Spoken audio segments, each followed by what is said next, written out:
तो आज हम लोग प्रोकैरियोटिक और यूकैरियोटिक सेल के बीच में डिफरेंस जानेंगे, जो कि बहुत ज़्यादा इंपॉर्टेंट है। ठीक है, तो ये बहुत बेसिक है, इसको हम बहुत अच्छे से डिटेल में पूरा लिखे हुए हैं, तो इसको हम समझा रहे हैं, तो ध्यान से सुनना है। ठीक है, तो सबसे पहले अगर बात करें प्रोकैरियोटिक सेल, तो ये दो वर्ड से मिलकर बना है, प्रो और कैरियोन। प्रो का मतलब होता है प्रिमिटिव या फिर हम लोग ओल्ड कह सकते हैं, और कैरियोन का मतलब होता है न्यूक्लियस। मतलब वैसा सेल जिसका जो न्यूक्लियस होता है वो प्रिमिटिव टाइप हो या फिर ओल्ड कह सकते हैं। ठीक है, तो वैसे सेल को हम लोग क्या कहेंगे, प्रोकैरियोटिक सेल कहेंगे। और वैसा सेल जिसका जो न्यूक्लियस हो कैसा हो, ट्रू हो या फिर मॉडर्न हो। ठीक है, तो वैसे सेल को हम लोग क्या कहेंगे, यूकैरियोटिक सेल कहेंगे। अब यहाँ पे प्रिमिटिव और ओल्ड, यहाँ पे ट्रू और मॉडर्न लिखा हुआ है। ठीक है, तो प्रिमिटिव का मतलब क्या है, तो प्रिमिटिव का बेसिकली ये मतलब है कि वैसा न्यूक्लियस, ठीक है, जिसके चारों तरफ कोई मेम्ब्रेन नहीं हो, तो वैसे न्यूक्लियस को हम लोग क्या कह देंगे, प्रिमिटिव न्यूक्लियस कह देंगे, क्योंकि वो ट्रू न्यूक्लियस नहीं है। और वैसा न्यूक्लियस जिसके चारों तरफ क्या हो, मेम्ब्रेन बाउंड हो, स्ट्रक्चर हो, ठीक है, मेम्ब्रेन हो, तो उसको हम लोग क्या कह देंगे, ट्रू न्यूक्लियस कह देंगे। ठीक है, तो मतलब वैसा न्यूक्लियस जिसके चारों तरफ न्यूक्लियर मेम्ब्रेन अब्सेंट है, तो वैसे न्यूक्लियस को हम लोग क्या कह देंगे, प्रिमिटिव टाइप, जिसका नाम होता है न्यूक्लियोइड। ठीक है, तो न्यूक्लियोइड बेसिकली प्रोकैरियोटिक सेल में पाया जाता है। वो न्यूक्लियस ही होता है, लेकिन ये ऐसा न्यूक्लियस होता है जिसके चारों तरफ कोई न्यूक्लियर मेम्ब्रेन नहीं होता है। जबकि यूकैरियोटिक सेल में जो न्यूक्लियस होता है उसके चारों तरफ क्या होता है, न्यूक्लियर मेम्ब्रेन होता है। ठीक है, अब यहाँ पे देखते हैं, अगर न्यूक्लियर मेम्ब्रेन नहीं है प्रोकैरियोटिक सेल के केस में, तो न्यूक्लियस के अंदर जितना भी जेनेटिक मटेरियल होता है, क्या वो कहाँ पे आ जाएगा, वो साइटोप्लाज्म में आ जाएगा। ठीक है, इसीलिए जो जेनेटिक मटेरियल पाया जाता है प्रोकैरियोटिक सेल में, वो कहाँ पे पाया जाता है, साइटोप्लाज्म में पाया जाता है। ठीक है, जबकि यूकैरियोटिक सेल के अंदर जो न्यूक्लियस होता है, उसके अंदर जो जेनेटिक मटेरियल होता है वो न्यूक्लियस के अंदर ही रहता है, क्योंकि बाहर क्या है, मेम्ब्रेन बाउंड मेम्ब्रेन है ना, न्यूक्लियर मेम्ब्रेन है, तो वो उसको बाहर आने देगा नहीं। तो जो जेनेटिक मटेरियल है यूकैरियोटिक सेल के केस में, वो कहाँ पाया जाएगा, वो न्यूक्लियस के अंदर ही पाया जाएगा ना। ठीक है, तो ऐसे न्यूक्लियस को हम ट्रू न्यूक्लियस कह दिए। ठीक है, अब जो डीएनए की बात करें, तो जो प्रोकैरियोटिक सेल में जो डीएनए होता है वो कैसा होता है, वो सर्कुलर होता है। सर्कुलर डीएनए सिंगल होता है और सर्कुलर होता है, याद रखना है ये चीज। ठीक है, जबकि अगर हम लोग यूकैरियोटिक सेल की बात करें, तो उसका जो डीएनए होता है, क्रोमोसोम होता है, वो लीनियर होता है और उसमें मैनी डीएनए फाउंड होता है। ठीक है, तो ये इंपॉर्टेंट डिफरेंस है। जो प्रोकैरियोटिक सेल होता है उसका जो डीएनए होता है वो कैसा होता है, सर्कुलर होता है और सर्कुलर होता है और उसमें सिंगल डीएनए पाया जाता है। जबकि यूकैरियोटिक सेल के केस में क्या होता है, लीनियर डीएनए पाया जाता है। ठीक है, हम लोग ऐसा स्ट्रक्चर बनाते हैं डीएनए का, तो ये कैसा है, लीनियर है। ठीक है, इसमें बहुत सारा डीएनए पाया जा रहा है, ये क्रोमोसोम है जिसके अंदर बहुत सारा डीएनए पाया जा रहा है। जबकि हम लोग प्रोकैरियोटिक सेल की बात करेंगे तो इसमें सिंगल सर्कुलर डीएनए की बात करेंगे। ठीक है, तो ये इंपॉर्टेंट डिफरेंस था। उसके बाद बात करेंगे कि जो प्रोकैरियोटिक सेल होता है उसमें मेम्ब्रेन बाउंड जितना भी सेल ऑर्गेनेल्स होता है वो सारा अब्सेंट होता है। यही लिखा, membrane bound cell structures are absent in prokaryotic cell. ठीक है, ये बहुत ज़्यादा इंपॉर्टेंट है, क्योंकि ये जो डिफरेंस है ये प्रोकैरियोटिक सेल और यूकैरियोटिक सेल को डिफरेंट करता है, डिफरेंस बनाता है। ठीक है, तो लेकिन अगर यूकैरियोटिक सेल की बात करें तो उसमें मेम्ब्रेन बाउंड स्ट्रक्चर क्या होगा,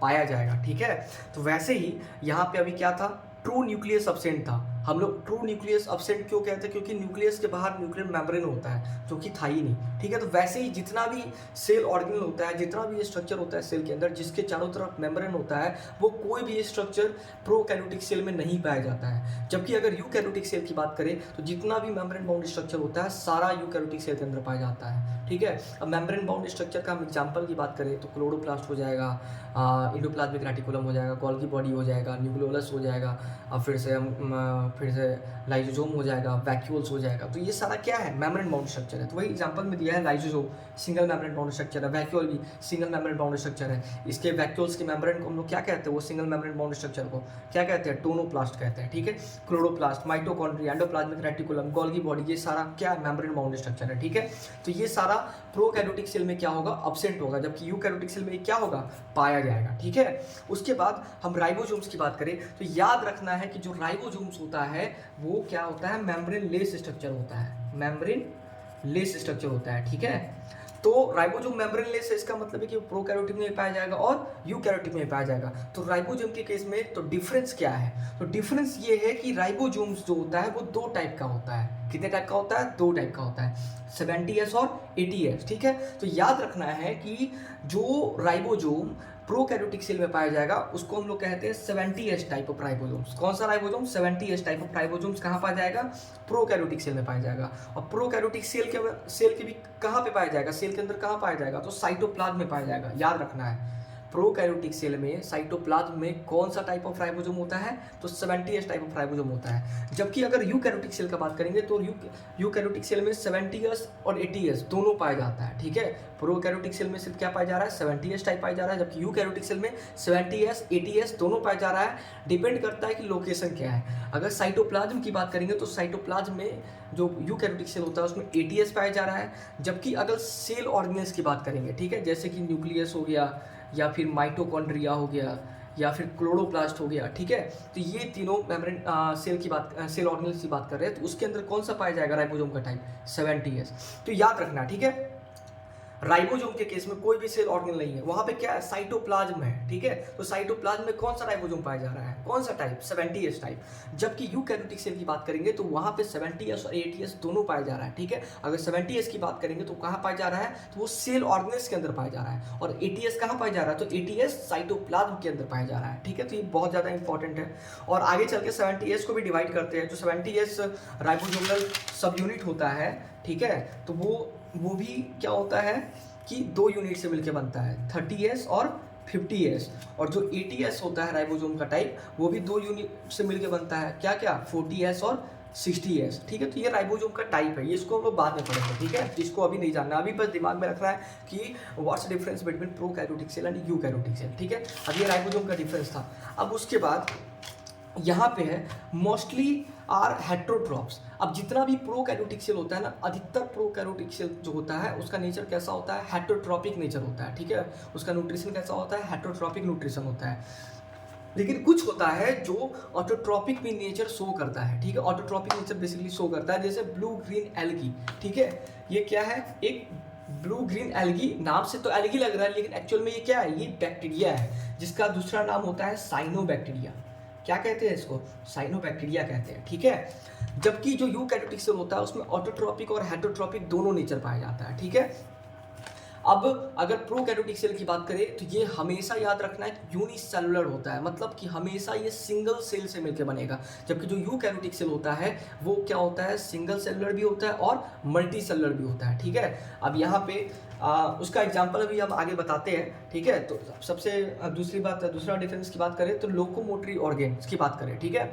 तो लोकोमोटरी ऑर्गेन्स का बेसिकली मतलब होता है कि ये वैसा ऑर्गेन है जो क्या करेगा, लोकोमोशन में हेल्प करेगा, मूवमेंट में हेल्प करेगा, ठीक है। एक जगह से दूसरी जगह पोजीशन चेंज करने में हेल्प करेगा, ठीक है। तो उसको हम लोग लोकोमोटरी ऑर्गन कह देंगे। तो जो बैक्टीरिया होता है, जो प्रोकैरियोटिक सेल होता है, उसके केस में क्या पाया जाता है, उसके केस में पाया जाता है फ्लैजिला। क्या पाया जाता है, फ्लैजिला पाया जाता है। तो फ्लैजिला क्या होता है, वीफ लाइक स्ट्रक्चर होता है जो उसको क्या करता है, मूवमेंट में और डायरेक्शन चेंज करने में हेल्प करता है, ठीक है। जबकि यूकैरियोटिक सेल की बात करें तो यहाँ पे लोकोमोटरी स्ट्रक्चर क्या होता है, सिलिया भी हो सकता है, फ्लैजिला भी हो सकता है या फिर अपेंडेज भी हो सकता है। सिलिया, सबसे पहले सिलिया की बात करें तो मान लेते हैं यहाँ पे कोई सेल है, ठीक है, यहाँ पे कोई सेल है, ये कौन सा सेल है, यूकैरियोटिक सेल है। तो सिलिया बेसिकली ऐसा स्ट्रक्चर होता है, यहाँ पे हेयर लाइक स्ट्रक्चर होता है ऐसा, ठीक है। और यहाँ फ्लैजिला कैसा हो गया, ऐसा हो गया। तो ये क्या हुआ, फ्लैजिला हुआ। जबकि ये क्या हुआ, छोटा छोटा जो है वो सिलिया हुआ। तो सिलिया भी क्या कर रहा है, लोकोमोशन में हेल्प कर रहा है, और फ्लैजिला भी क्या कर रहा है, लोकोमोशन में भी हेल्प कर रहा है और डायरेक्शन चेंज करने में भी फ्लैजिला क्या कर रहा है, हेल्प कर रहा है, ठीक है। तो ये दोनों क्या हो गया यूकैरियोटिक सेल में, लोकोमोटरी ऑर्गन हो गया। अब तीसरा स्ट्रक्चर की बात करें तो अपेंडिक्स। अपेंडिक्स का मतलब है कि हैंड हो गया, लेग हो गया, तो ये सभी क्या करता है, मूवमेंट में हेल्प करता है। तो ये सारा लोकोमोटरी ऑर्गन है जो यूकैरियोटिक सेल में पाया जाता है, ठीक है। अब एक चीज बात करें, पिलाई। अब याद रखना है जो पिलाई होता है वो प्रोकैरियोटिक सेल मतलब बैक्टीरिया में पाया जाता है, ठीक है। ये जो पिलाई होता है ये कहाँ पाया जाता है, बैक्टीरिया में पाया जाता है, ठीक है। अब जो पिलाई क्या होता है, तो याद रखना पिलाई जो होता है वो सिलिया की तरह दिखता है। जैसे मान लेते हैं ये बैक्टीरिया सेल है, तो बाहर ये सेल वाले बैक्टीरिया का, अब यहाँ पे क्या होता है, ऐसा ऐसा स्ट्रक्चर बना हुआ है, ठीक है। अब एक चीज ध्यान से सुनना, ठीक है, ये क्या है, प्रोकैरियोटिक सेल है और ये यूकैरियोटिक सेल है, ठीक है। अब यहाँ पे डिफरेंस क्या है, ये फ्लैजिला दोनों में कॉमन है, लेकिन डिफरेंस क्या है कि यहाँ पे सिलिया है और यहाँ पे ये क्या है, यहाँ पे पिलाई है। क्या है, पिलाई है। तो याद रखना है कि पिलाई कोई लोकोमोटरी स्ट्रक्चर नहीं होता है। जो पिलाई होता है ये लोकोमोटरी स्ट्रक्चर नहीं होता है, ये एक प्रोटीन से मिलकर बनता है जिसको हम लोग कहते हैं पाइलिन प्रोटीन। क्या कहते हैं? पाइलिन। तो याद रखना, पाइलिन जो होता है ये नॉन कॉन्ट्रैक्टाइल प्रोटीन है, नॉन कॉन्ट्रैक्टाइल प्रोटीन है। ठीक है, तो नॉन कॉन्ट्रैक्टाइल प्रोटीन का मतलब क्या हुआ? तो इसका मतलब हुआ कि ये वैसा प्रोटीन है जो लोकोमोशन में हेल्प नहीं करता है, इसमें कोई कॉन्ट्रैक्शन रिलैक्सेशन नहीं होता है, इसमें कोई मूवमेंट नहीं होता है। तो इसका काम क्या है? तो याद रखना है कि जो पिलाई होता है वो दो टाइप का होता है, शॉर्ट पिलाई और लॉन्ग पिलाई। जो शॉर्ट पिलाई होता है वो क्या करता है? अटैचमेंट में हेल्प करता है। ठीक है, यही मान लेते हैं कुछ शॉर्ट पिलाई है, कुछ लॉन्ग पिलाई है, कुछ शॉर्ट पिलाई है, कुछ लॉन्ग पिलाई है। ठीक है, तो जो शॉर्ट पिलाई होता है वो अटैचमेंट में हेल्प करता है। मतलब मान लेते हैं बैक्टीरिया को कहीं पे रुकना है तो वो उस जगह पे उस चीज़ को रोकने में क्या करता है? हेल्प करता है। और जो लॉन्ग पिलाई होता है ये बेसिकली रिप्रोडक्शन में हेल्प करता है। ठीक है, अब कैसे हेल्प करता है उतना सिलेबस में नहीं है, इसीलिए बस इतना याद रखना है कि जो पिलाई होता है वो दो टाइप का होता है, शॉर्ट पिलाई, लॉन्ग पिलाई। जो शॉर्ट पिलाई होता है वो अटैचमेंट में हेल्प करता है, जो लॉन्ग पिलाई होता है वो बेसिकली क्या करता है? रिप्रोडक्शन में हेल्प करता है। अब लॉन्ग पिलाई कैसे हेल्प करता है? तो ये एक्स्ट्रा है। ठीक है, ये बैक्टीरिया मान लेते हैं, ये दो बैक्टीरिया है। अब यहाँ पे लॉन्ग पिलाई दोनों आपस में अटैच हो जाता है। अब यहाँ से जेनेटिक मटेरियल इसके अंदर ट्रांसफर होता है। ठीक है, तो यही क्या है? एक तरह से ये एक तरह से क्या किया? ये रिप्रोडक्शन में हेल्प किया। ठीक है, तो इसी को हम लोग कहते हैं लॉन्ग पिलाई हेल्प्स इन रिप्रोडक्शन। ठीक है, अब उसके बाद बात करें, अब याद रखना है कि बैक्टीरिया जितना भी प्रोकैरियोटिक सेल है उस सब में सेल वॉल पाया जाएगा। ठीक है, जितना भी प्रोकैरियोटिक सेल है सब में सेल वॉल पाया जाएगा एक्सेप्ट माइकोप्लाज्मा। जो माइकोप्लाज्मा होता है उसमें सेल वॉल एब्सेंट होता है। और याद रखना है प्रोकैरियोटिक सेल के केस में, प्रोकैरियोटिक सेल में बेसिकली हम लोग बैक्टीरिया का बात करते हैं, तो उसके केस में जो सेल वॉल होता है वो पेप्टिडोग्लाइकेन का बना होता है। किसका बना होता है? पेप्टिडोग्लाइकेन का। ठीक है, जबकि अगर हम लोग बात करें यूकैरियोटिक सेल में तो पिलाई क्या होगा? एब्सेंट होगा, और उसका जो सेल वॉल होगा वो यूकैरियोटिक सेल में सेल वॉल पाया भी जाएगा और नहीं भी पाया जाएगा, डिपेंड करता है कि आप किस ऑर्गेनिज्म की बात कर रहे हैं। ठीक है, तो अगर सेल वॉल पाया जाएगा मान लेते हैं तो सेल वॉल काइटिन से भी मिलके बन सकता है। ठीक है, काइटिन अगर बना होगा तो इसका मतलब किसकी बात कर रहे हैं? फंगी की बात कर रहे हैं। तो जो फंगी के अंदर जो सेल वॉल होता है, फंगल सेल वॉल होता है, वो किस चीज़ से मिलकर बनता है? काइटिन से मिलकर बनता है। अगर प्लांट्स के बारे में बात करें तो प्लांट का जो सेल वॉल होता है वो किस चीज़ से मिलकर बनता है? सेलुलोज से बना होता है। ठीक है, सेलुलोज, हेमी सेलुलोज, ये सारा चीज़ स्ट्रक्चर क्या होता है? सेल वॉल बनाता है। किसका? प्लांट के केस में। ठीक है, तो ये याद रखना है कि बैक्टीरिया पेप्टिडोग्लाइकेन, जबकि जो प्लांट का केस का होगा तो प्लांट के केस में सेलुलोज, फंगी के केस में काइटिन। ठीक है, अब न्यूक्लियोलस जो बैक्टीरिया होता है, जो प्रोकैरियोटिक सेल होता है उसमें न्यूक्लियोलस एब्सेंट होता है। तो न्यूक्लियोलस का फंक्शन क्या है? तो याद रखना है न्यूक्लियोलस क्या करता है? ये न्यूक्लियस के अंदर पाया जाता है। ठीक है, तो ये न्यूक्लियस के अंदर पाया जाता है और इसका काम होता है राइबोसोम को फॉर्मेशन करना, राइबोसोम का फॉर्मेशन करना। ठीक है, और राइबोसोम क्या करता है? प्रोटीन सिंथेसिस में हेल्प करता है। ठीक है, तो याद रखना है प्रोटीन सिंथेसिस में कौन हेल्प कर रहा है? राइबोसोम। और राइबोसोम को कौन बना रहा है? न्यूक्लियोलस बना रहा है, जो कहाँ पे पाया जाता है? जो पाया जाता है न्यूक्लियस के अंदर।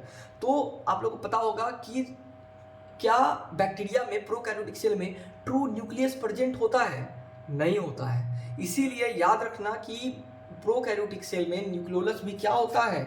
एब्सेंट होता है, जबकि जो यूकैरियोटिक सेल होता है उसमें न्यूक्लियोलस पाया जाता है, क्योंकि वहाँ पे न्यूक्लियस भी पाया जा रहा है, तो उसके अंदर क्या पाया जाता है? न्यूक्लियोलस पाया जाता है। ठीक है, जो राइबोसोम का फॉर्मेशन करता है, राइबोसोम सब यूनिट का फॉर्मेशन करता है, और फिर जाके क्या होता है? सब यूनिट आपस में इकट्ठा होकर प्रोटीन बनाता है। ठीक है, अब उसके बाद एक और डिफरेंस याद रखना है, एक और डिफरेंस याद रखना है कि प्रोकैरियोटिक सेल के केस में रिप्रोडक्शन कैसा होता है? एसेक्सुअल होता है। ठीक है, एसेक्सुअल रिप्रोडक्शन होता है,